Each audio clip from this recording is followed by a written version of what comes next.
Sa bidyong ito, ituturo ko sa inyo kung paano mag-deactivate ng Facebook account. So okay guys, tuturo ko sa inyo step by step. Napakadali lang nito. So okay, sundan nyo lang ako. Punta lang kayo sa inyong Facebook application at ilagin nyo yung inyong account. So dito sa Facebook homepage, punta lang kayo dito sa may kanang taas na bahagi, yung 3 line. Tap nyo lang yung 3 line. At dito, hanapin nyo yung settings and privacy. Okay, tap nyo lang. At sa settings and privacy, okay, punta lang kayo sa settings. At dito sa settings, hanapin nyo yung account center. Yan. Ito yung account center. Pero pwede nyong i-search dito sa search setting bar or search bar yung account center pag di nyo nakita dito. So, sample natin. Yan. So, okay, tap nyo lang yung account center. At dito sa account center, so sa may account settings section, may makikita ko dyan na personal details. Okay, tap nyo lang. At dito sa personal details, so may makikita kayo dito na account ownership and control. Tap nyo lang yan. At dito sa account ownership and control, so may dalawang pamimilian. So piliin natin itong deactivation or deletion. Tap nyo lang.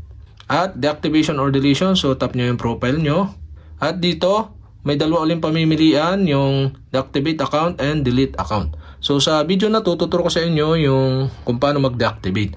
So dito, select nyo itong deactivate account at may makita ko dyan sa baba na continue button. Tap nyo lang. At kailangan nyo enter yung inyong password ng inyong Facebook account. Once na na-enter nyo na yung inyong password, tap nyo na yung continue button. At ito na, deactivating your Facebook account. So, maglagay kayo dito ng dahilan kung bakit nyo i-deactivate yung inyong account. So, dito pili lang kayo. So, sample natin yung this is temporary, I'll be back. So, tap nyo yung continue button sa baba pagka nakapamili na kayo. So, dito may nakalagay na information. So, reactivating your account. So, dito automatically reactivate my account in 7 days. So, pwede nyo yung paltan. Once na sinelect nyo na yung continue, so 7 days, babalik na or mare-reactivate na yung ating account.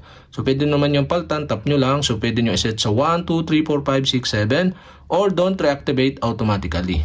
At after that, tap nyo na yung done button dito.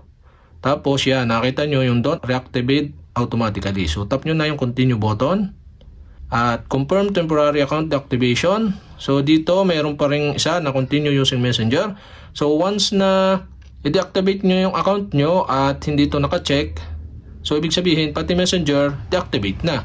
So, pag chinek naman ninyo to, ibig sabihin, pag na-deactivate nyo yung account nyo, magagamit nyo pa rin yung inyong messenger. Yan. Dahil ayoko nang gamitin din yung messenger, so, tinanggal ko na yung check dito at tinap ko na yung deactivate my account button sa baba. At ayun nga guys, successful na nating na-deactivate ang Facebook account.